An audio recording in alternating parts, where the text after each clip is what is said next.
திருவன் சரணம். அதிகௌரவத்துக்குரிய எங்களுடைய கல்யாண மித்ர குருநாதர் புத்தோத்பாதோ ஆரியன் வான்சவின் பாத நமஸ்காரம். இப்போ நாங்கள் பார்ப்போம், புத்தக்ஜன பூமியிலிருந்து ஆரிய பூமிக்கு வருவது எப்படி, மித்யா துஷ்டியிலிருந்து சம்மாதிஷ்டிக்கு வருவது எப்படி என்று நாங்கள் கொஞ்சம் விளக்கமாகவும் தெளிவாகவும் பார்ப்போம். புத்தக்ஜன பூமி என்றால் மித்யா துஷ்டி என்கிற இந்த புத்தக்ஜன பூமி என்பது இந்த உலகம் உண்மை என நம்பி வாழும் மனிதர் இருக்கும் பூமி தான் இந்த மித்யா துஷ்டி புத்தக்ஜன பூமி. இப்போ உலகத்தில் எல்லாருமே இப்படித்தான் இன்றைக்கி வாழ்ந்து கொண்டிருக்காங்க. இந்த மித்யா துஷ்டியில் புத்தக்ஜன பூமியில்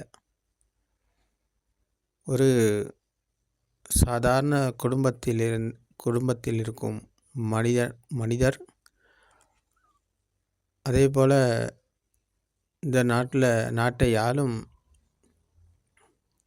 அமைச்சர்கள், பிரதமர், ஜனாதிபதி என்று எல்லா மனிதர்களும் இப்படித்தான் இருக்கிறாங்க.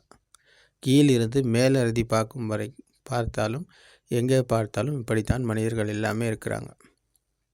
எந்த திசையில் எடுத்து பார்த்தாலும் இப்படித்தான் இருக்கிறாங்க. உலகம் உண்மை என நம்பி வாழும் இந்த மனிதர் இருப்பது மித்யா துஷ்டியில்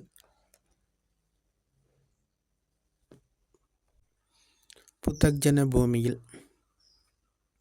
அப்போ இந்த பூமியில் வாழும் மனிதனிடம் இருந்து, இந்த பூமியில் இருக்கும் மனிதனிடமிருந்து எங்கேயாவது யாருக்காவது நன்மை ஒன்று நடக்குதா அப்படின்னு பார்த்தா எல்லாமே போலியாகத்தான் இருக்கிறது. உண்மை என்று இங்கே ஒன்று கிடையாது.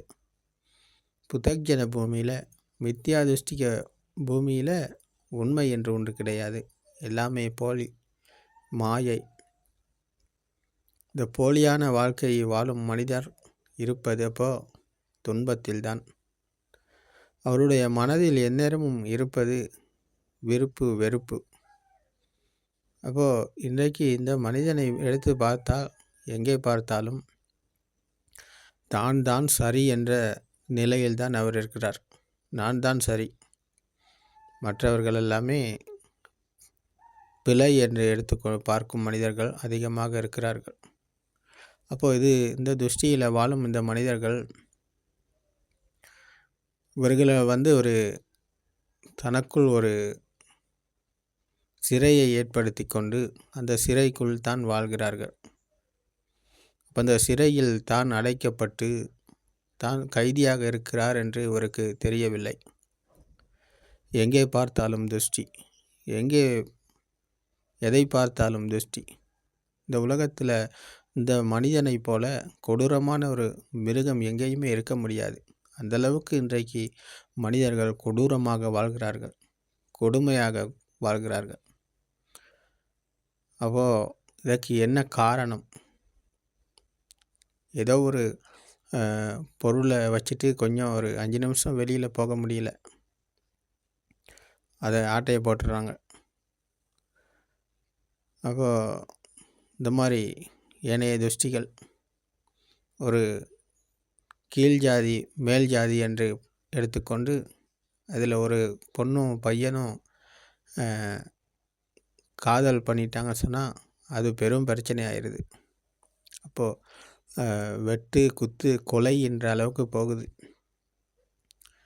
இப்போ இதே போல் இன்னும் எடுத்து பார்த்தா எங்கே பார்த்தாலும் பொய், பித்தலாட்டம், கப்பட்டித்தனம், வஞ்சகம்.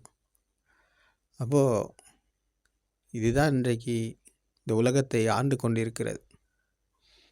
அப்போது இப்படியான மனிதர்களை தான் எங்கே பார்த்தாலும் இருக்கிறாங்க. அப்போது இவரிடமிருந்து நன்மை கிடைக்குதா யாருக்காவது? அவரிடமிருந்து போட்டி, பொறாமை, பழிவாங்கல் தான் அவருடைய பிரதிபலனாக எல்லா இடத்திலும் தெரிகிறது. பேசுவது ஒன்றாக இருந்தால் அவருடைய மனதில் இன்னொன்று இருக்கும். செயல்படுவதிலும் சரி, பேச்சிலும் சரி ஒன்று இருந்தால் அவருடைய மனதின் எண்ணங்கள் வேறு ஓடிக்கிட்டு இருக்கும். இப்போ இதே போல் தான் இந்த மனிதர்கள் வாழ்ந்து கொண்டிருக்காங்க. ஒரு ஒரு மனிதரை இன்றைக்கு உள்ள மனிதர் நாளைக்கு வேறு மாதிரி ஆகிறார். இன்றைக்கு நல்லா இருக்கிறார், உயிரையே கொடுப்பேன் அப்படின்றாரு. ஆனால் நாளைக்கு உயிரை எடுக்கும் அளவுக்கு அவர் மனம் மாறி உயிரை எடுக்க போகிறார். இப்போ இந்த மாதிரி மனிதர்கள் தான் உலகத்தில் எல்லாமே இருக்கிறாங்க. ஒரு நிரந்தரமான இங்கே உண்மை கிடையாது. எல்லாமே போலியானது, பொய்யானது, எல்லாமே இருப்பது மாயையில், கற்பனையில். இப்போ மதங்களில் இவைகள் எல்லாத்தையுமே சரி செய்ய முயற்சி செய்கிறாங்க, நல்ல வழிகளை காட்டுறாங்க. ஆனால் இவர்கள் யாருமே இதை அணுகினாலும் பின்பற்றினாலும் இதில் இருந்தாலும் அது உண்மையாகாது. அது நிரந்தரமான தீர்வை அளிக்காது. இந்த மதங்கள் சொல்லும் அனைத்துமே நிரந்தரமான தீர்வு கிடையாது. அது இந்த ததங்க மற்றும் நிஷ்கம்மன பிராகான என்கிற அது கொஞ்ச நேரத்துக்கு தெளிவையாக இருந்தாலும் மனதை அமைதிப்படுத்தினாலும் அது உண்மையான அமைதி கிடையாது. உண்மையான தெளிவு அங்கே இல்லை, எங்கேயுமே இல்லை. அப்போது இந்த மதங்கள் எல்லாமே இருப்பது திருஷ்டியில். 2 பக்கங்கள் இருக்குது, நல்லது கெட்டது அப்படின்ற 2 பக்கங்களில் தான் எல்லா மதங்களும் இயங்குது. அப்போது அந்த மனிதர்களும் இப்படி தான் இயங்குகிறார்கள், 2 பக்கங்களில். இப்போ 2 பக்கங்களில் வாழும் அனைவருமே, உலகத்தில் வாழும் அனைவருமே உலகம் உண்மை என நம்பி தான் இருக்கிறார்கள். அப்போது சொர்க்கலோகம் இருக்குது, நரகலோகம் இருக்குது. நல்லது செய்தால் சொர்க்கம், கெட்டது செய்தால் நரகம் என்று இந்த நல்லது கெட்டதில் தான் வாழ்கிறார்கள். அப்போ நல்லது கெட்டதில் வாழும் இந்த மனிதர்கள் இருப்பது துன்பத்தில் தான், எங்கேயுமே இன்பம் கிடையாது. நாங்கள் சாப்பிட்றோம், காலையில் சாப்பிட்டது பகலைக்கு மறுபடியும் பகலைக்கு சாப்பிடணும், பசி வருது. பின்னர் இரவைக்கும் சாப்பிடணும், பசி வருது. அப்போது 2 வேளை சாப்பிட்டுட்டு எங்களால் வாழ்ந்துட முடியாது, மறுபடியும் பசி வருது. அப்போது பசிக்கு நாங்கள் சாப்பாடு எடுக்கணும். அப்போது இப்போ இதே போலத்தான் நாங்கள் அன்றாட வாழ்க்கையில் தேவைகளை செய்து கொள்ளணும். அப்போதான் அதில் எங்களுக்கு மகிழ்ச்சி. அப்படி அது எங்களுக்கு கிடைக்கலன்னா, அதை எங்களால் பெற்றுக்கொள்ள முடியலைன்னு சொன்னால் அப்போது அங்கே இருப்பது துன்பம். அப்போது நாங்கள் நல்ல உணவுகளை சாப்பிட்டோம்னு சொன்னால் அதில் மகிழ்ச்சி அடைகிறோம், திருப்தி அடைகிறோம். அதுவே கிடைக்கலன்னு சொன்னால் துன்பம் அடைகிறோம். அப்போது அது கிடைத்தால்தான் இன்பம், அப்போ அது கிடைக்கலன்னா துன்பம். அப்போது எல்லாத்துக்குமே எல்லாமே கிடைச்சிருதா? இல்லை. இன்றைக்கி இருக்கிறாங்க பதவி ஆசை, பணத்து மேலே ஆசை, ஒரு ஆணுக்கு பெண் மேலே ஆசை, பெண்ணுக்கு ஆண் மேலே ஆசை, குழந்தைங்க மேலே பெற்றவருக்கு ஆசை, இதே போல் நிலம், வீடு, காசு, தங்கம் அப்படின்னு எல்லாத்தையும் மேலே ஆசை. ஆசைப்பட்டவர்கள் எல்லாத்தையும் அடைந்தார்களா? இல்லை, யாருமே எங்கேயுமே அடையலை. காரணம் என்னன்னு சொன்னால், ஆசைப்பட்டதை அடைஞ்சவங்க யாருமே எங்கேயுமே இல்லைன்னா ஆசைக்கு அளவு இல்லை. எனக்கு 1 பவுன் தங்கம் சங்கிலி இருந்தால் போதும் அப்படின்னு நினைக்கிறவர் அது கிடைச்சதுக்கப்புறம் அதில் திருப்தி அடைய மாட்டார். அதுக்கப்புறம் அவர் இன்னொன்று தேடுவார். இது பத்தாது, கிடைச்சதில் அவருக்கு திருப்தி இல்லை, அது இன்னும் அதை பெருசாக்கிக்கணும், இன்னும் அதை பெருசாக்கி இன்னும் கொஞ்சம் இன்னும் 2 பவுன் இருந்தால் நல்லாயிருக்கும் அப்படின்ற அளவுக்கு அவர் இந்த மனம் இந்த இதான் மாயை என்று சொல்லப்படுகிறது. இது மாயைக்குள் இருக்கும் மனிதன் மனதிற்கு அடிமையாகித்தான் போய்கொண்டிருக்கிறார். அதான் இந்த சிறை என்று கூறப்பட்டது. இந்த சிறைக்குள் அடைக்கப்பட்ட இந்த கைதி இந்த சிறைக்குள்ளேயே வாழ்கிறார், கிணற்று தவளையைப் போல. எனக்குத்தான் எல்லாமே தெரியும், எனக்கு எல்லாம் தெரியும், நான் செய்வது தான் சரி என்று வாழும் இந்த மனிதர்கள் இருப்பது துஷ்டியில். அப்போ அவரவர் ஒரு உலகத்தை ஏற்படுத்தி கொண்டு அந்த உலகத்தில் தான் அவர் இருக்கிறார். அவரவர் அதான் அந்த சிறை என்று சிறைக்குள் இருக்கிறார். அந்த சிறையானது தான் உலகம், அவருடைய உலகம் அதுதான்.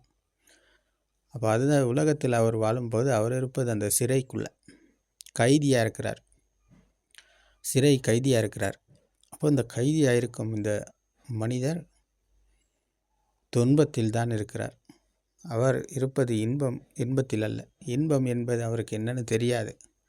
இன்பம் அவர் நினச்சிக்கிட்டு இருப்பது நல்ல சாப்பாடு இருந்தால், நல்ல இசையை கேட்டால், நல்ல வர்ணங்களை கண்களுக்கு பார்த்தா, நல்ல வாசனைகளை முகர்ந்து உணர்ந்தால், இந்த உடம்புக்கு தேவையான நல்ல ஸ்பரிசங்களை கொடுத்தா, இதில் தான் இன்பம். மனதுக்கு தேவையானது எண்ணங்களை, இப்போ எண்ணங்கள் வந்து வந்து சொல்வது எல்லாத்தையும் செய்து அதில் தான் இன்பம் அடைகிறார். அப்போ இந்த உற்பத்தி நிலையங்களை போஷணை செய்வது தான் அவருடைய இன்பம். அப்போ உற்பத்தி நிலையங்களை போஷணை செய்வதில் அவர் இன்பம் அடைந்து கொண்டிருக்கிறார். இதுதான் உண்மையான இன்பம் என்று அவர் நினைத்து கொண்டிருக்கிறார். ஆனால் இது நித்தியமானதா? இது நித்தியம் கிடையாது, அனித்தியம். அனித்தியமானதை தான், அதாவது இல்லாத ஒன்றை தான் நாங்கள் இருக்கிறது என்று பிடித்து கொண்டு அந்த பிடிப்பில் நாங்கள் இன்பத்தை தேடுகிறோம். இன்பத்தை ஒரு மனிதர் பிறந்ததிலிருந்து சாகும் வரை இதைத்தான் தேடிக்கொண்டிருக்கிறார். வெளியில் இன்பத்தை தேடுறார். உற்பத்தி நிலையங்களை போஷணை செய்து அதில் இன்பம் அடைகிறார். ஆனால் அதில் திருப்தியை ஒரு நாளும் அவர் அடைய முடியாது. ஏனென்றால் அப்படி ஒன்று இங்கே கிடையாது. அது அனித்தியமானது, நிச்சயம் இல்லாதது, அனித்தியமானது. அனித்தியமானதை நிச்சயமாக இருக்குதுன்னு சொல்லி அதில் இன்பம் அடைகிறோம், இன்பத்தை பெறுகிறோம் என்று நினைத்து கொண்டிருக்கும் அவர் இருப்பது மாயையில், கற்பனையில். அப்போ இந்த சிறையில் இருக்கிறார். நான் தான் சரி, நான் தான், எனக்கு தான் எல்லாம் தெரியும் என்ற துஷ்டியில் இருக்கும் இவர் இருப்பது இந்த கற்பனையில் தான். அப்போ இந்த கற்பனையில் வாழும் மனிதன் இருப்பது இந்த மனதின் மாயைக்குள்ள. அவர் மனதின் மாயைக்கு அகப்பட்டு போய் கொண்டிருக்கிறார். அப்போ இந்த மனதின் மாயைக்கு அகப்பட்டு இருக்கும் மனிதன் தான் இந்த உலகத்தில் வாழ்ந்து கொண்டிருக்கிறார் இன்னைக்கு. அப்போ அவரிடமிருந்து விருப்பு வெறுப்பு இந்த இரண்டுக்குள் தான் இவர் இருக்கிறார். அப்போ அவர் நேரம் போட்டி, பொறாமை, பழிவாங்கல் என்கிற இந்த மிருகத்தை விட மோசமான நிலையில் தான் இன்றைக்கி இருக்கிறார் மனிதர். மிருகத்துக்கிட்ட கூட இன்றைக்கு கருணை இருக்கிறது. ஒரு காகம் தனக்கு ஒரு இரை கிடைச்சிச்சின்னு சொன்னால் அந்த இரையை தன்னுடைய கூட்டத்துக்கு கொடுக்கணும் என்ற நோக்கத்தில் அது கா கா என்று கத்தி மற்றைய தன்னுடைய நண்பர்களை, அப்படி இல்லாட்டி தன்னுடைய கூட்டத்தில் உள்ள காகத்துக்களை கூப்பிடும். இந்த மாதிரி பறவைகள், விலங்குகள் இடத்துல நாங்கள் குணாதிசயங்கள் இன்றைக்கி காணக்கூடியதாக இருக்குது. ஆனால் மனிதர்கள் இடத்துல இது எல்லாமே போலியாகத்தான் இருக்கிறது. நல்லா பேசிக்கிட்டு இருப்பார், எல்லாத்தையும் கொடுக்குற மாதிரி இருப்பார். ஆனால் அது உண்மையானதாக இருக்காது, பொய்யானதாகத்தான் இருக்கும். காரணம் என்னென்னா, இந்த உலகத்தில் யாருமே உண்மையை இன்னும் சந்திக்கலை. உண்மை என்னன்னு தெரியாதவர்கள் மனதின் மாயைக்குள்ளே இருக்கிறாங்க. அப்போ இவர்கள் எல்லாமே போலியில் தான் இருக்கிறார்கள், பொய்யில் தான் இருக்கிறாங்க. பொய்யில் இருக்கும் இவரிடமிருந்து இந்த உலகத்துக்கு கருணை ஒன்று என்னைக்காவது வருமா? அவரிடம் இந்த நன்மை ஒன்று நடக்கும் அந்த உலகத்துக்கு? அப்படி ஒன்று நடக்காது. அது புத்தக்ஜன பூமியில் நன்மை என்று நாங்கள் நினைப்பது எல்லாமே நன்மை கிடையாது. அவரிடமிருந்து கருணை ஒன்று கிடைக்கிறதுனா அது உண்மையான கருணை கிடையாது. உண்மையான நன்மை, உண்மையான கருணை என்றால் அது ஆரிய பூமியில் தான் இருக்கிறது. அப்போ இதுதான் இன்றைய மனிதர்களுக்கு தெரியாத உண்மை. சத்தியத்தை உணர்ந்தபோது சத்தியத்துக்குள் வரும் கருணை தான் மகா கருணை. இதுதான் பகவான் புத்தர் வழங்கிய மகா கருணை. அப்போது அது புத்த சுபாவத்தை அடைந்தவரிடமிருந்தே வரும். சத்தியத்தை உணர்ந்தவரிடமே இருந்து மகா கருணை இந்த உலகத்துக்கு வரும். அதுவரைக்கும் இந்த உலகத்தில் இருக்கும் இந்த சமூக உலகத்தில் இந்த புத்தக்ஜன பூமியில் வாழும் மித்யா துஷ்டியில் இருக்கும் மனிதர்களிடத்திலிருந்து கருணை ஒன்று கிடையாது. அவர்கள் எல்லாமே மிருகத்தை விட மோசமான நிலையில் தான் இன்றைக்கு இருக்கிறாங்க. அப்போது இந்த துஷ்டியிலிருந்து விடுதலை அடையத்தான் பகவான் புத்தர் அவர்கள் புத்தக்ஜன பூமியிலிருந்து ஆரிய பூமிக்கு வருவது எப்படி, மித்யா துஷ்டியிலிருந்து சம்மாதிட்டிக்கு வருவது எப்படி என்ற சத்திய தர்மத்தை போதனை செய்தார்கள். அப்போ இதை செய்தது மகா கருணையின் காரணமாக. மகா கருணை. அப்படி ஒரு கருணை இல்லை என்றால், பகவான் புத்தருக்கு கருணை ஒன்று அப்படி வரலன்னு சொன்னால் இன்றைக்கு இந்த சத்திய தர்மம் ஒழிக்காது. இந்த சத்திய தர்மம் இன்றைக்கு உங்களுக்கு கேட்காது. அப்போ எங்களுடைய பகவான் புத்தரின் மகா கருணையின் காரணமாக இன்றைக்கு இது உங்களுக்கு கேட்குது. இது 2500 வருடங்களுக்கு பிறகு மீண்டும் இது மண்ணுக்கு அடியில் புதைந்து கிடந்ததை இன்றைக்கு எடுத்து இதை தூசி தட்டி இதை பரிசீலனை செய்து இதை கையாண்டு இதை சத்தியத்தை உள்வாங்கிக் கொண்டு எங்களுடைய குருநாதர் அவர்கள் புத்தோத்பாத ஆரியன்வான்ஸ் அவர்கள் இன்றைக்கு போதனை செய்கிறார்கள். அது சாந்திட்டிக்க பக்தியக்ஷ தர்மமாக இருக்கிறது. சாந்திட்டிக்க என்றால் தனக்குள் உள்வாங்கிக் கொண்டது. பக்தியக்ஷம் என்றால் உறுதியானது. இப்போ இந்த உறுதியான உள்வாங்கிக் கொண்ட சத்திய தர்மமானது தான் கையாண்டதாக இருக்கணும். தான் இதை அனுபவபூர்வமாக கூறுவதாக இருக்கணும். அது வெறும் சிலபஸாக இருக்க முடியாது. அப்போ சிலபஸாக இருப்பது எல்லாமே கற்பனை. ஆனால் உள்வாங்கிக் கொண்டது தனக்குள் உறுதியான ஒரு விடயம் அது சொல்லப்படுகிறதால் தான் உணர்ந்தது. அப்போ உணர்வுபூர்வமாக அவர் கையாண்டு இருக்கணும். அதுதான் சத்தியமாக இருக்கும். இப்போ பகவான் புத்தர் அவர்கள் கூறும் இந்த மித்யா துஷ்டியிலிருந்து சம்மாதிட்டிக்கு வரும் சத்திய தர்மமாவது பகவான் புத்தர் கூறிய தத்துவம். அப்போ என்ன இந்த தத்துவம்? நாங்கள் ஏற்கனவே கூறிக்கொண்டு வந்த விடயம்தான் இந்த படிச்ச சமுப்பாத தர்மம். மனம் உருவான விதம், ஆன்மா உருவான விதம் பற்றி கேட்டு அறிந்து கொள்வதுதான் இந்த படிச்ச சமுப்பாத தர்மத்தில் கூறப்படுகிறது. மனம் உருவான விதம், ஆன்மா உருவான விதம். அப்போ இதை சொல்கிறதுக்கு இன்றைக்கி யாருமே கிடையாது உலகத்தில். இப்போ இந்தியாவில் எடுத்து பார்த்தா இந்தியாவில் இருக்கிறாங்க நிறைய போதனையாளர்கள். இதைத்தான் புத்தர் சொன்னார், இதைத்தான் செய்தார் என்று தியானங்களை தான் அவங்க சொல்லி கொண்டிருக்கிறாங்க, இந்த மெடிடேஷனை. அப்போது இந்த தியான முறைகளை கையாண்டு அதில் பரவச நிலையில் அடைஞ்சது தான் பகவான் புத்தர் அவர்கள் செய்தார்கள். இப்போ இதைத்தான் சொன்னார் அப்படின்றது தான் இன்றைக்கி இந்தியாவில் உள்ள இந்த பெரிய பெரிய ஆளுங்க இன்றைக்கி இருக்காங்க. அப்போ அவங்கெல்லாம் இன்றைக்கி சொல்லி கொண்டிருப்பது இதை தான், சமத்த தியானம். அப்போ சமத்த தியானத்தில் யாருக்குமே நிர்வாணம் அடைய முடியாது. இதுதான் பகவான் புத்தர் அவர்கள் கூறுகிறார்கள்.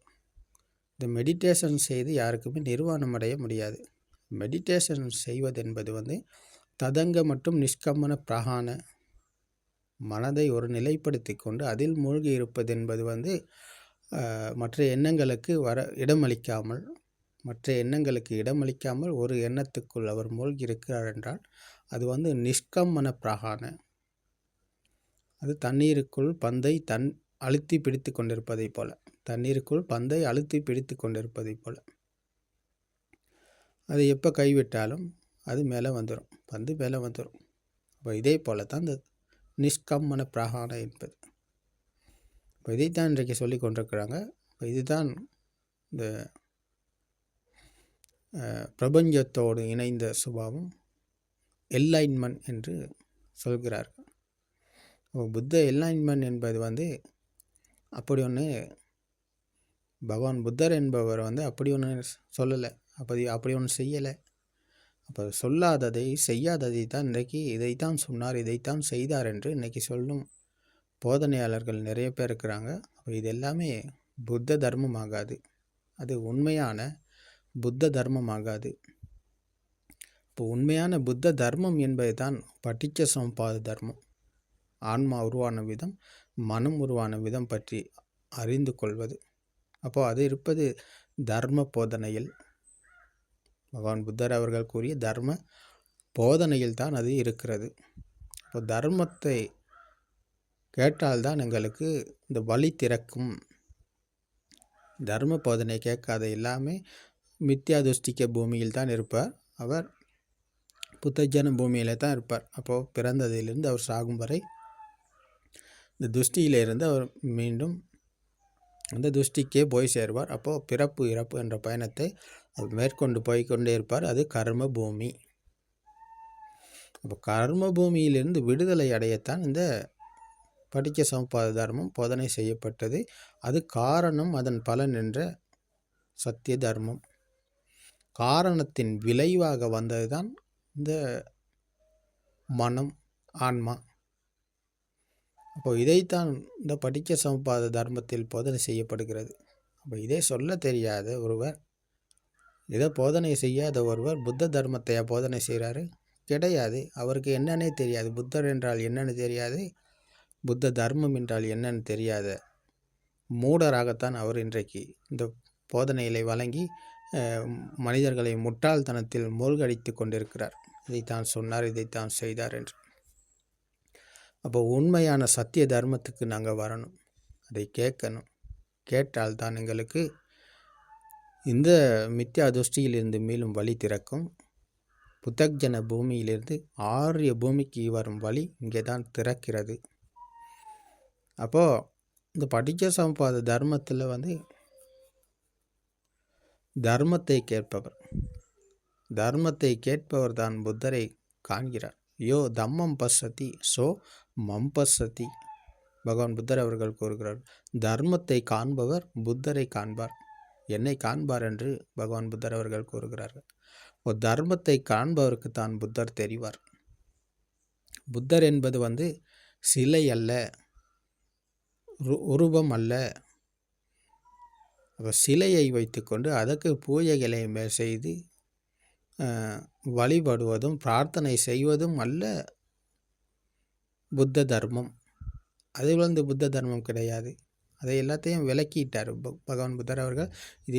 இது உண்மையான தர்மம் இல்லை. அது அந்த இந்துக்களை போல, கிறிஸ்தவர்களை போல, அப்படி அது ஒரு மதத்தை தான் சார்ந்ததாக இருக்கும்.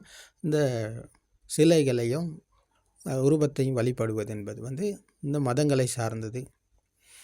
அப்போது புத்தர் என்றால் அங்கே ஒருத்தர் கிடையாது. தர்மத்தை காண்பவர் தான் புத்தரை காண்பார். தர்மத்தை நாங்கள் காண சத்திய தர்மம் என்னன்னு கேட்கணும்.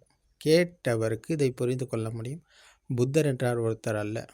அப்போ ஒரு இடத்துல பகவான் புத்தர் அவர்கள் கயாசி போதி மூலையிலிருந்து தர்மத்தை புரிந்து இந்த தர்ம போதனைகளை வழங்குவதற்கு அங்கிருந்து வெளியில் வரும்போது உப்பக்க ஆஜீவ என்ற மனிதர் பகவான் புத்தரை அவர்களை சந்திக்கிறார். இடை நடுவில் சந்தித்து தோற்றத்தில் மிகவும் அழகாக இருப்பதனால, சுவாமி நீங்கள் மனிதனா, கடவுளா, இறைவனா, பிராமணரா, ஆண்டவனா அப்படின்னு அந்த காலத்தில் உள்ள எல்லா மொழிகளையும் எல்லா வார்த்தைகளையும் சொல்லி கேட்குறார், யார் யார் யார் என்று.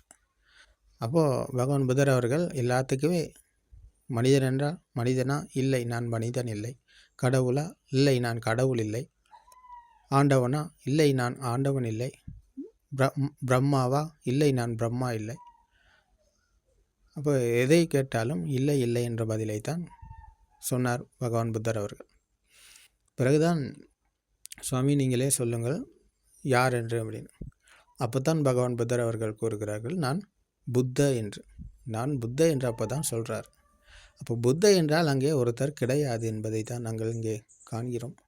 புத்த என்பவர் ஒருத்தர் அல்ல, இந்த உடம்பில் அல்ல புத்தர் இருக்கிறார். சித்தார்த்த உடம்பு அல்ல புத்தர்.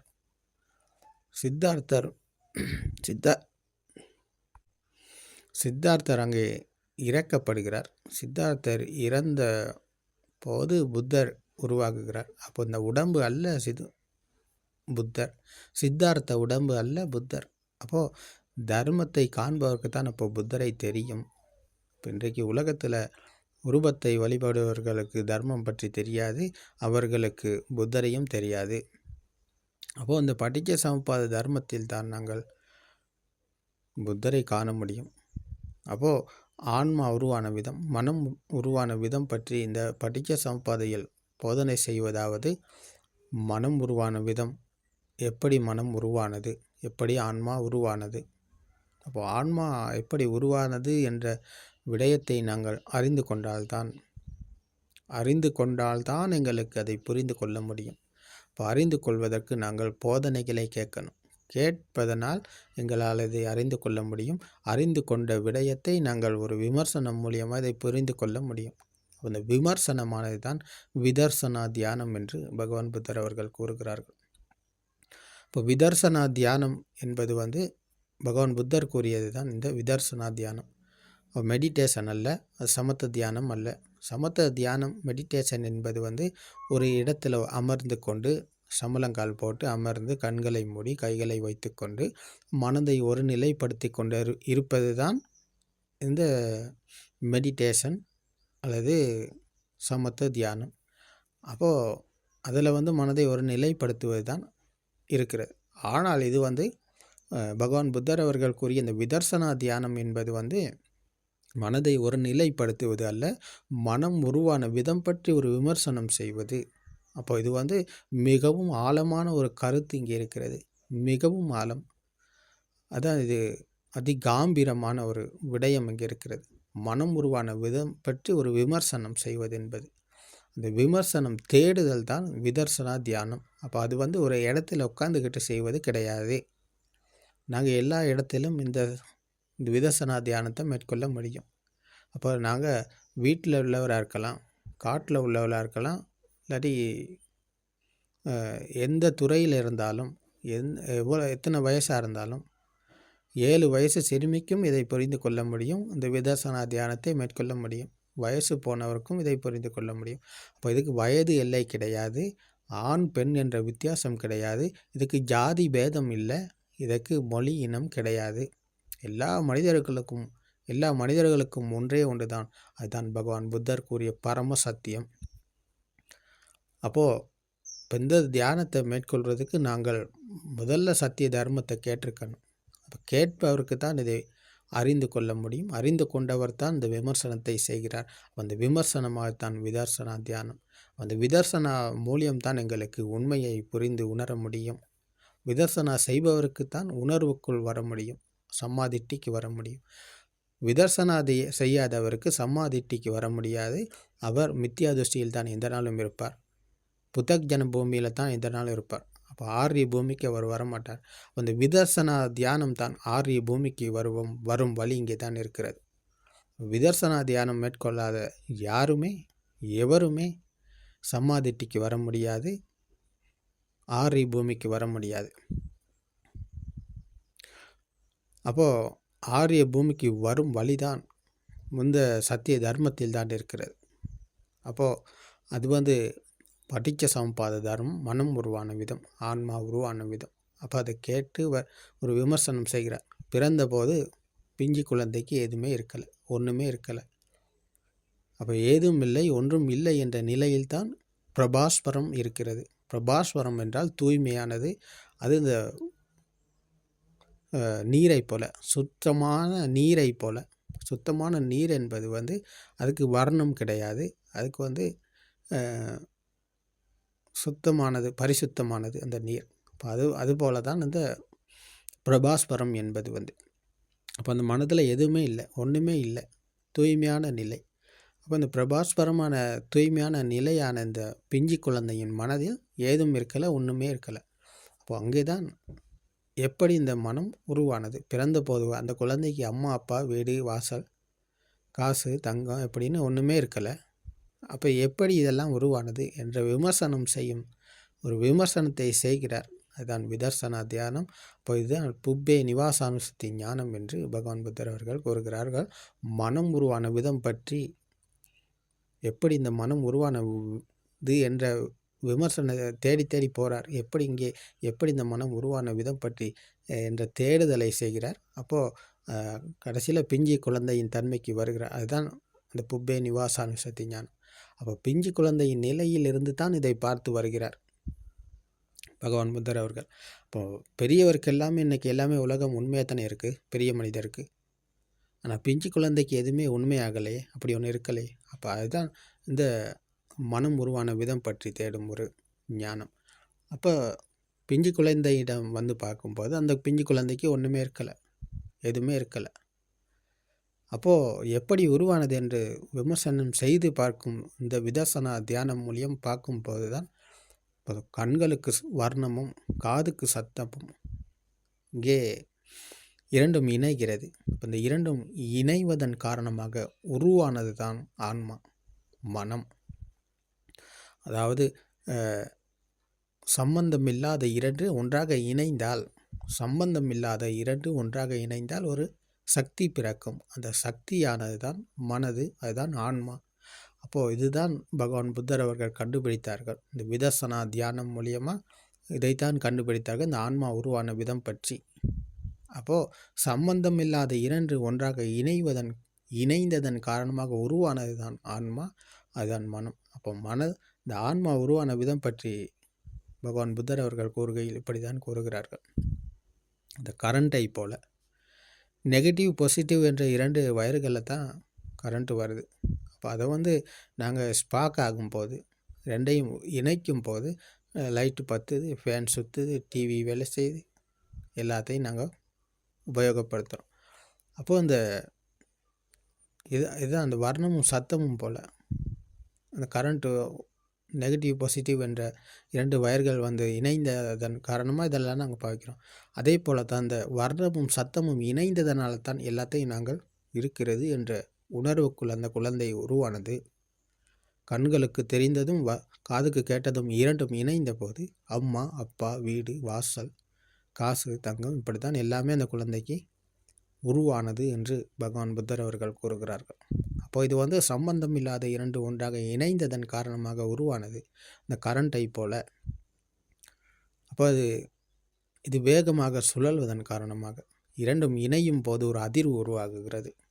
கண்ணும் காதும் இணைந்த போது ஒரு அதிர்வு, ஒரு சட்டாஸ்னு ஒரு அதிர்வு இங்கே உருவாகிற அந்த கரண்ட்டை கரண்ட் ரெண்டையும் நெகட்டிவ் பாசிட்டிவ் என்ற இரண்டை வயரையும் ஒன்றா இணைக்கும் போது ஒரு அதிர்வு உருவாகுகிறது. கண்ணும் காதும் இணையும் போது ஒரு அதிர்வு உருவாகுகிறது. அந்த அதிர்வானது அதுதான் ஆன்மா, அதுதான் மனம். அப்போ அந்த ஆன்மா என்ற மனம் வேகமாக சுழல்கிறது.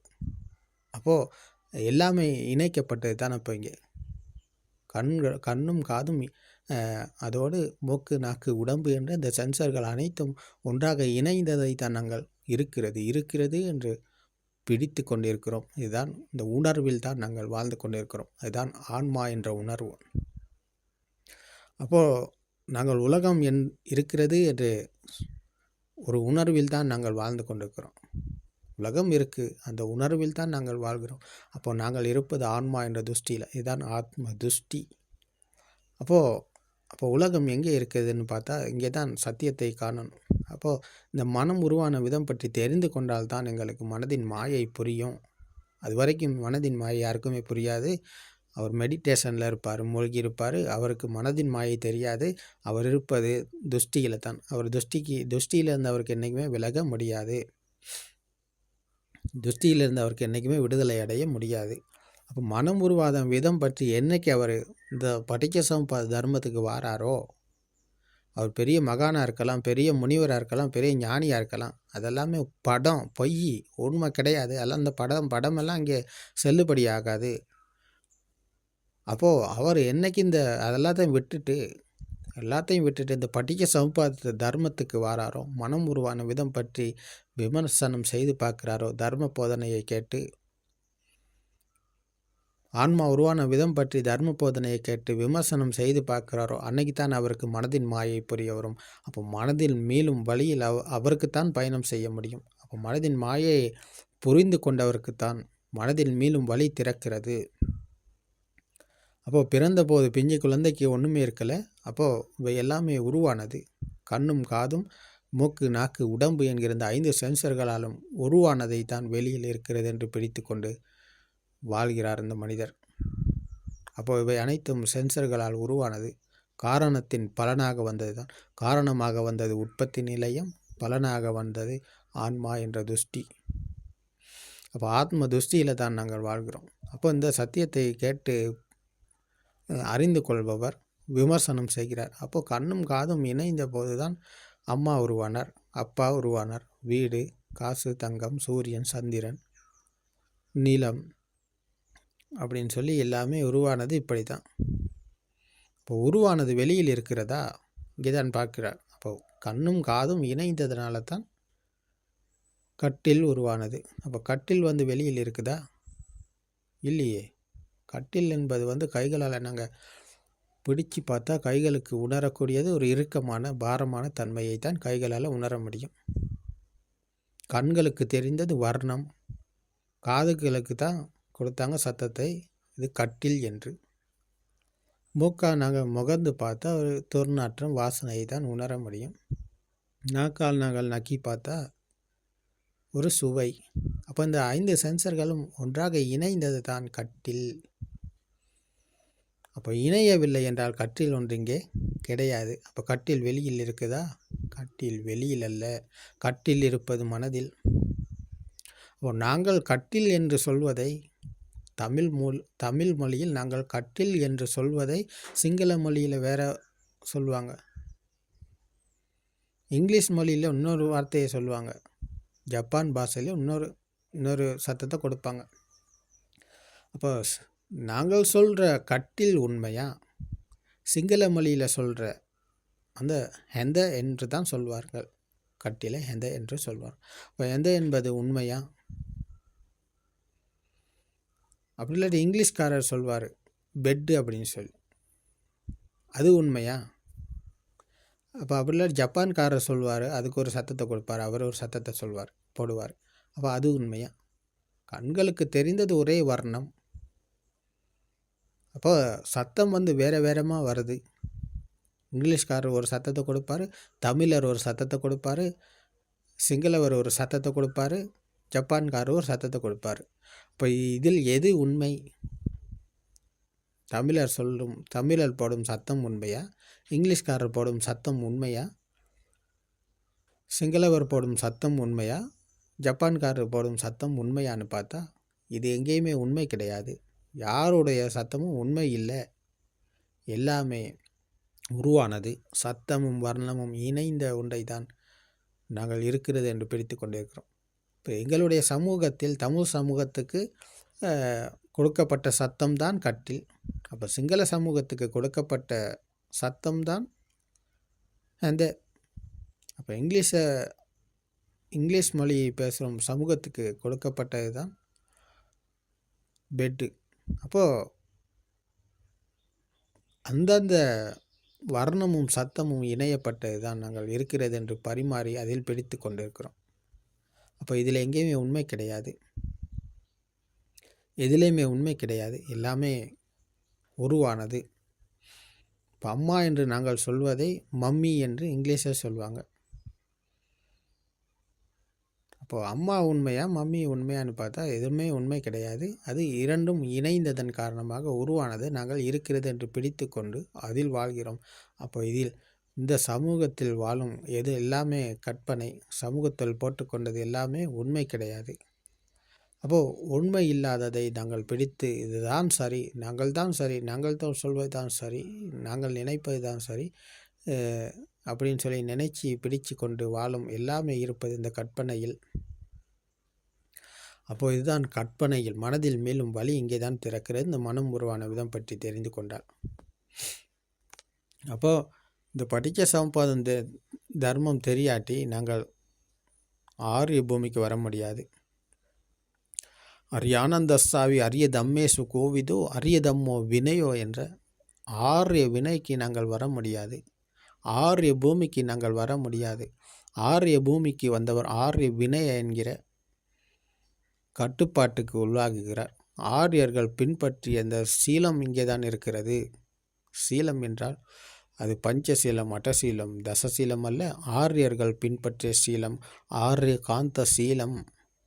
ஆரிய காந்த சீலம் என்றால் ஆரியர்கள் பின்பற்றிய சீலம் என்றால் இங்கே ஏதும் இல்லை ஒன்றும் இல்லை என்ற சத்தியத்தை புரிந்து உணர்ந்தவர். அப்போ வெளியில் தெரிவது கண்களுக்கு தெரிவது வெளியில் இருக்குதா? வெளியில் இல்லை. காதுக்கு கேட்பது வெளியில் இருக்கிறதா? வெளியில் இல்லை.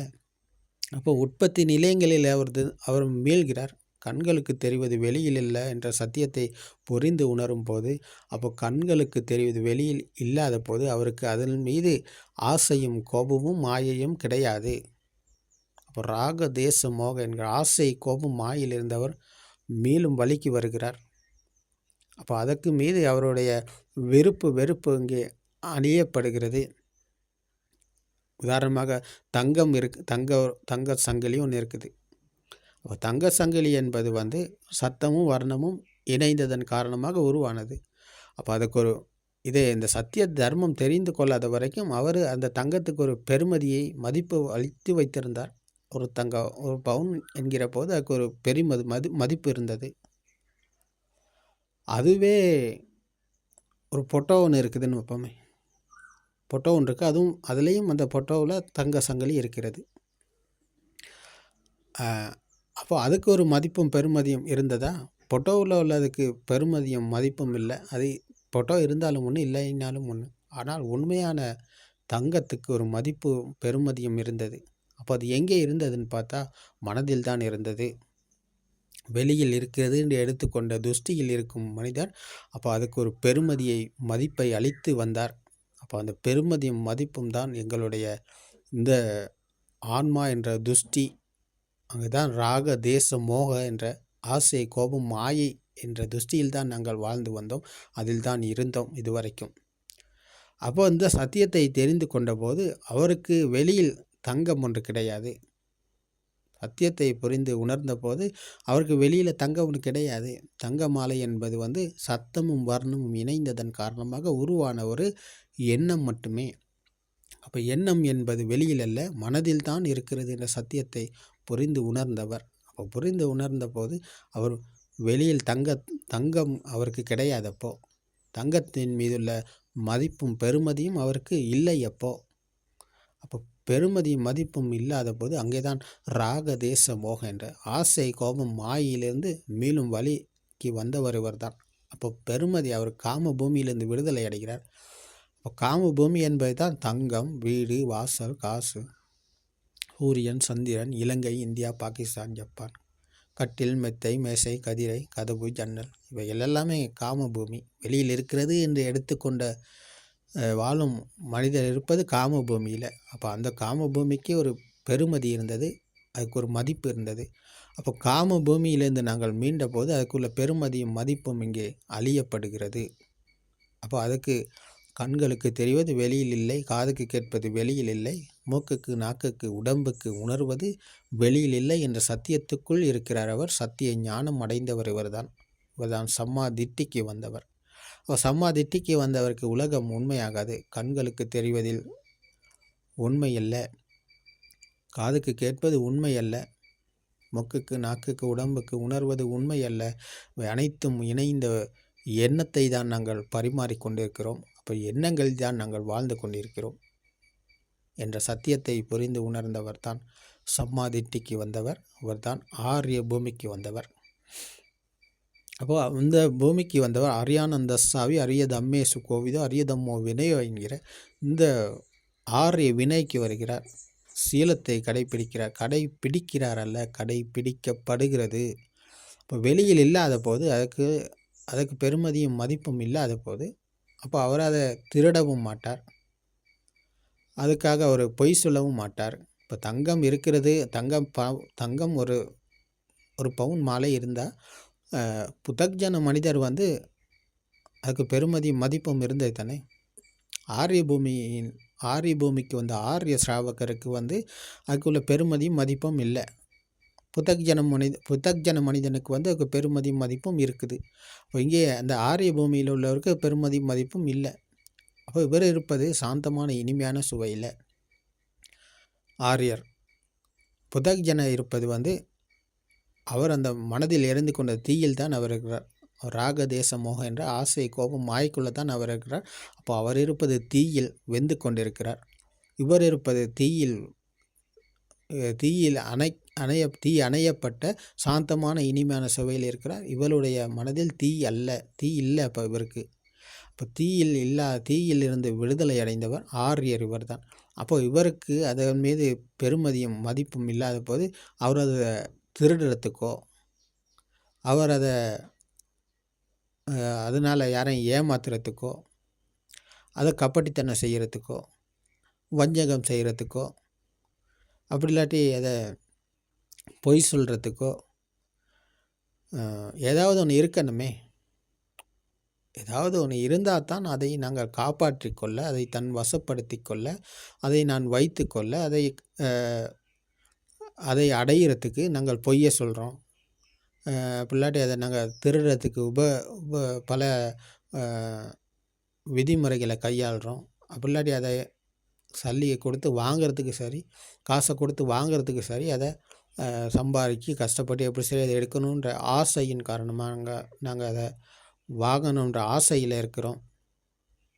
அப்போது அப்படி ஒன்று இல்லைன்னு சொன்னால், தங்கம் என்பது வந்து வர்ணமும் சத்தமும் இணைந்ததன் காரணமாக உருவான ஒரு எண்ணம் என்ற சத்தியத்துக்குள் இருப்பவருக்கு தங்கத்தின் மீது மதிப்பும் பெருமதியும் இல்லைன்னு சொன்னால், அப்போ அது தங்கத்திலிருந்து மீண்டு விட்டார் இவர்.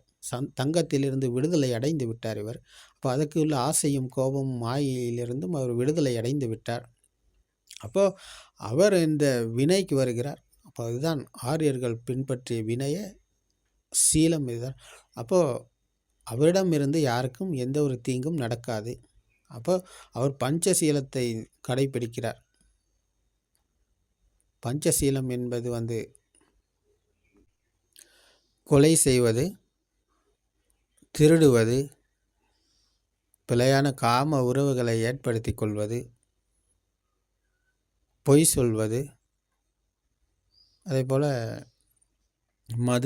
மதுபானம் அருந்துவது. இதுதான் பஞ்சசீலத்தை கடைபிடிப்பது என்பது. அதிலிருந்து மீண்டு இருப்பது தான் இந்த 5 பிழையான வழிகளில் இருந்து மீண்டு இருப்பது தான் பஞ்சசீலம் கடைபிடிப்பது என்பது. அப்போது இதை எல்லாத்தையுமே இவர் கடைபிடிக்கிறார். மதுபானம் அருந்தினவர் என்ன செய்கிறான்னு பார்த்தா, அப்படி ஒன்று கிடையாது, நாங்கள் இதுக்கு அடிமையாகித்தானே இருக்கிறோம். இப்போ சிகரெட் பிடிப்பவர் வந்து சிகரெட் பிடிப்பதற்கு அடிமையாகி இருக்கிறார். அவருக்கு உண்மை என்னான்னு தெரியாதனால, மனதின் மாயைக்குள்ளே இருப்பதனால. அப்போ இது சத்தமும் வர்ணமும் இணைந்தது தான் நாங்கள் எல்லாத்தையும் பரிமாறிக்கொண்டு இருக்கிறோம். இந்த உலகத்தில் வாழும் அனைத்து மனிதர்களும் இதைத்தான் செய்து கொண்டிருக்கிறாங்க. அப்படின்ற சத்தியத்தை புரிந்து உணர்ந்த போது அதிலேருந்து கொஞ்சம் கொஞ்சமாக அதை மீள்றாரு, விடுதலை அடைகிறாரு. ஒரேடியாக இதிலிருந்து மீள முடியாது. அவருக்கு இந்த உண்மை கொஞ்சம் கொஞ்சமாக எப்படியே புரிய வருதோ, எந்த அளவுக்கு அந்த சத்தியத்தை அவர் உணர்கிறாரோ, எவ்வளவு தூரத்துக்கு அவர் இந்த சத்தியத்தை உணர்கிறாரோ, அந்த அளவுக்கு அவர் அதிலிருந்து மீண்டும் அதில் விடுதலை அடைவார். இப்போ இந்த மாதிரி பிழையான காம உறவுகளை ஏற்படுத்தி கொண்டு வாழும் மனிதர்கள், இந்த உடம்புக்கு தேவையான ஸ்பர்சங்களை கொடுத்து அதில் இன்பமடையும் மனிதர்கள் அந்த ஸ்பர்சங்களிலிருந்து கொஞ்சம் கொஞ்சமாக விடுதலை அடைவார். இது உண்மை அல்ல, இது பொய்யானதை தான் நாங்கள் பிடித்து கொண்டிருக்கிறோம். இதில் உண்மை அல்ல, இதில் இன்பம் அல்ல, இதில் திருப்தி இல்லையே. எவ்வளவு தான் நாங்கள் இதில் திருப்தி அடைய முயற்சி செய்தாலும் அதில் உண்மையான திருப்தி இல்லையே என்ற சத்தியத்துக்குள் அவர் விழித்து கொண்ட போது அதை கொஞ்சம் கொஞ்சமாக அதிலிருந்து வெளிவருகிறார். கொஞ்சம் கொஞ்சமாக அதிலிருந்து விடுதலை அடைகிறார். அப்போ இந்த உற்பத்தி நிலையங்களிலிருந்து தான் அவர் விடுதலை அடைகிறார். அப்போது பஞ்சசீலம், அட்டசீலம், தசசீலம் எல்லாத்தையும் கடந்து ஆரியர்கள் பின்பற்றிய சீலத்துக்கு வருகிறார். இதுதான் உபாதான ஸ்கந்தையிலிருந்து மீண்ட சீலம் என்று பகவான் புத்தர் அவர்கள் கூறுகிறார்கள். உபாதான ஸ்கந்தை என்றால் நாங்கள் இருக்கிறது என்று பிடித்து கொண்டு தான் இந்த துஷ்டியில் தான் இருந்தோம். அப்போது அந்த பிடிப்பிலிருந்து மீண்ட போது ஆரியர்கள் பின்பற்றிய சீலத்துக்கு வருகிறார். அப்போது நாங்கள் பிடிப்பிலிருந்து விடுதலை அடைகிறோம், ஆரியர்கள் பின்பற்றிய சீலத்தை அடைகிறோம், ஆரிய காந்த சீலத்துக்குள் வருகிறோம். அப்போது அவருடைய செயல்களிலும் அவருடைய வார்த்தைகளிலும் அவருடைய எண்ணங்களிலும் எதுவுமே உண்மை கிடையாது. அதாவது அவருடைய பேச்சில் மற்றையவருடைய மனம் புண்படும் அளவுக்கு அவருடைய பேச்சு வெளிவராது. அவர் பேச மாட்டார். காரணம் என்னன்னு சொன்னால், அவர் வெளி உலகத்திலிருந்து மீண்டவர். வெளி உலகத்திலிருந்து மீண்டவருக்கு வெளி உலகம் மீது வெறுப்போ கிடையாது. அப்போ அவர் இருப்பது சாந்தமான இனிமையான சுவையில். அப்போது அவரிடமிருந்து கருணை தான் வரும், நல்ல வார்த்தைகள் தான் வரும், நல்ல எண்ணங்கள் தான் வரும். அப்போ அவர் நல்வழியைத்தான் காட்டுவார். அப்போ அந்த சத்தியத்தை புரிந்து உணர்ந்தவரிடமிருந்து அந்த கருணை வரும். இதுதான் மகா கருணை. அப்போ பகவான் புத்தர் அவர்கள் வழங்கிய மகா கருணை என்பது இந்த சத்தியத்தை புரிந்து உணர்ந்ததன் காரணமாக வந்தது. அப்போ இந்த சத்தியத்தை புரிந்து உணர்ந்தவரிடமிருந்து யாருக்கும் எந்த ஒரு அசம்பாவிதமும் நடக்காது, எந்த ஒரு தீங்குமே நடக்காது. அவர் இருப்பது சாந்தமான இனிமையான சுவையில், அவர் இருப்பது எளிமையான தன்மையில், எளிமையான வாழ்க்கையில் இருப்பார். அவருக்கு எது இருக்குதோ அதில் திருப்தியாக இருப்பார், மகிழ்ச்சி அடைவார். ஒரு வேலைக்கு தான் சாப்பாடு கிடைச்சுன்னு சொன்னால் அதிலும் அவர் திருப்தி அடைஞ்சி சாப்பிட்டு சந்தோஷமாக இருப்பார். தேடி போக மாட்டார். அதை அடைய, இதை தன் வசப்படுத்தி கொள்ள, இதை பெற்றுக்கொள்ள என்று ஓட மாட்டார். இன்றைக்கு உலகமே ஓடிக்கொண்டு இருக்கிறது. உலகமே ஓடுது இன்னைக்கு. ஏன் ஓடுதுன்னு சொன்னால், அதை பெற்றுக்கொள்ள, அடைய, தன் வசப்படுத்தி கொள்ள என்று எல்லாமே ஓடிக்கொண்டிருக்கிறாங்க. உலகமே ஓடுது. எல்லாமே ஓடும்போது ஆரியர் எங்கேயுமே ஓட மாட்டார். ஆரிய பூமிக்கு வந்தவர் எங்கேயுமே ஓட மாட்டார். அவர் இருந்த இடத்திலே இருப்பார். அவர் இருப்பது சாந்தமான இனிமையான சுவையில். உலகம் சாந்தமான இனிமையான சுவையை தேடித்தான் ஓடுது இன்றைக்கு. ஆனால் ஓடும் யாருக்குமே இந்த சுவை கிடைக்காது. அவர் பெரிய பெரிய மகானாக இருக்கலாம், பெரிய கோடீஸ்வரராக இருக்கலாம், பெரிய அமைச்சராக இருக்கலாம், ஜனாதிபதியாக இருக்கலாம், பெரிய இந்த உலகத்துக்கே பெரிய அதிபதியாக இருக்கலாம். அவர்களெல்லாம் ஓடிக்கொண்டிருக்கிறாங்க. ஆனால் அவர்களுக்கு இந்த திருப்தி கிடையாது, இந்த மனநிலை கிடையாது. இந்த சத்தியத்தை புரிந்து உணர்ந்த சாந்தமான இனிமையான சுவை அவங்களுக்கு கிடையாது. அப்போ இதை புரிந்து கொள்வதற்குத்தான் பகவான் புத்தர் அவர்கள் அந்த படிக்க சமபாத தர்மத்தை போதனை செய்தார்கள். அப்போ இதை போதனைகளை கேட்டவர் அறிந்து கொள்ளுகிறார். முதலில் அறிந்து கொண்ட விடயத்தை விமர்சனம் விதர்சனா மூலியமாக இதை புரிந்து கொள்ளுகிறார். புரிந்து இதை உணரும் போது அந்த தன்னுடைய ராக தேசமோக என்ற ஆசை, கோபம், மாய்க்குள்ளே இருந்து அவர் கொஞ்சம் கொஞ்சமாக வெளிவருகிறார், விடுதலை அடைகிறார். அப்போ அவரிடமிருந்து கருணை தான் வரும். அவருடைய செயலிலும், அவருடைய பேச்சிலும், அவருடைய சிந்தனையிலும் யாருக்கேனும் எங்கேயும் எப்பவுமே எந்த ஒரு தீங்கும் நடக்காது. அப்போ உலகத்திலிருந்து மீண்டவரிடமிருந்து உலகத்துக்கு நன்மை தான் நடக்கும். அப்போ உலகத்திலிருந்து மீளும் வழியைத்தான் அவர் காட்டுவார். நீங்களும் வாங்க, சத்தியத்தை கேளுங்க, இதை புரிந்து கொள்ளுங்க அப்படின்ற சத்திய தர்மத்தை தான் அவர் போதனை செய்வார். இதுதான் மகா கருணை. அப்போ எங்களுடைய கல்யாணமிற்ற குருநாதர் அவர்கள் இதைத்தான் இன்றைக்கு வழங்கி கொண்டிருக்கிறார்கள். இரவு பகல் பார்க்காமல், காலை மாலை பார்க்காமல், எல்லா நேரங்களிலும் ஒரு நாளைக்கு சூம் மீட்டின் 24 மணித்தியாலமும் தூங்காமல் விழித்து கொண்டு கடுமையாக இந்த சத்திய தர்மத்தை போதனை செய்கிறார்கள் என்றால் மகா கருணையின் காரணமாக. இந்த மகா கருணை என்பது இந்த சுபாவத்தை அடையாத ஒருவரிடமிருந்து வராது. புத்த சுபாவத்தை அடையாத ஒருவரிடமிருந்து கருணை என்பது வராது.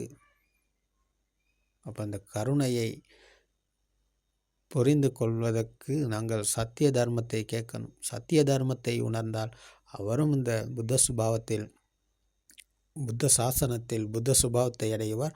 அவர்தான் ஸ்ராவக புத்த. அப்போ அவரிடமிருந்து உலகத்துக்கு நன்மை தான் நடக்கும். அப்போ இந்த உலகம் அணைவது இங்கே தான். இந்த உலகமே அணையும் இந்த சத்திய தர்மத்தை உணர்ந்த போதுதான். அதுவரைக்கும் தீ பிடித்து எரியும். இன்றைக்கு உலகம் தீ பிடித்து எரிந்து கொண்டிருக்கிறது. எல்லா இடத்திலும் தீ எரிகிறது. ஆனால் சத்திய தர்மத்தை கேட்டு உணர்ந்தவர் அணைகிறார், அணைப்பில் இருக்கிறார். அந்த அணைப்பு தான் நிர்வாணம். இதுதான் நிர்வாண சுவை. இந்த சுவையை அடைவதற்கு எங்கேயும் போக தேவையில்லை. நீங்கள் இருக்கும் இடத்தில் இருந்து கொண்டே, நீங்கள் வீட்டில் இருப்பவராக இருக்கலாம், எந்த துறையில் ஈடுபடுவராக இருக்கலாம், படிப்பவராக இருக்கலாம், வயசு போனவராக இருக்கலாம், சிறுவராக இருக்கலாம், சிறுமியாக இருக்கலாம், ஒரு இளைஞனாக இருக்கலாம், யுவதியாக இருக்கலாம், நீங்கள் ஒரு ஆணாக இருக்கலாம், பெண்ணாக இருக்கலாம், நீங்கள் படித்தவராக இருக்கலாம், படிக்காதவராக இருக்கலாம், நீங்கள் ஒரு ஏழையாக இருக்கலாம், பணக்காரராக இருக்கலாம், யாராக இருந்தாலும், எந்த ஜாதியாக இருந்தாலும், எந்த மதமாக இருந்தாலும், அது எல்லாமே இங்கே இந்த சத்திய தர்மத்துக்குள் அவை அனைத்துமே எண்ணங்கள் மட்டுமே. சத்திய தர்மத்துக்குள் அவை அனைத்தும் எண்ணங்கள் மட்டுமே.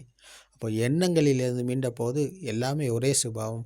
அதுதான் ஒன்னஸ் என்கிற புத்த சுபாவம். இப்போ புத்த சுபாவத்தை அடைந்த போது அவை எல்லாமே சங்கார. சப்பே சங்கார அனிச்சா யதா பஞ்ஞாய பசதி அத்தி நிப்பந்தி துக்கே ஏசமக்கோ விசுத்தியா. சப்பே சங்கார அனிச்சா, அனைத்து எண்ணங்களும் அனித்தியமானது. எண்ணங்களில் உண்மை கிடையாது. இந்துவா, கிறிஸ்தவமா, இஸ்லாமா, பௌத்தமா, மேல் ஜாதி, கீழ் ஜாதி, ஆண் பெண், இவை எல்லாமே எண்ணம்.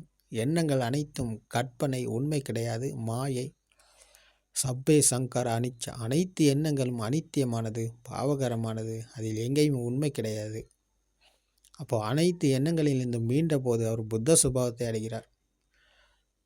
யதா பஞ்ஞாய பசதி, யதார்த்தத்தை காணும்போது பிரக்ஞாவுக்குள் விழித்து கொள்கிறார்.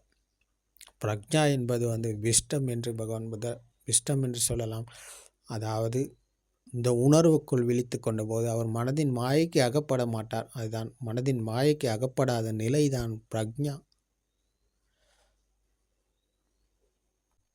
அத்தி நிப்பந்தி துக்கி, அந்த வழியில் வருபவர் தான் துன்பத்தில் இருந்து மீள்வார். இந்த வழிக்கு வருபவர் தான் துன்பத்தில் இருந்து மீள்வார்.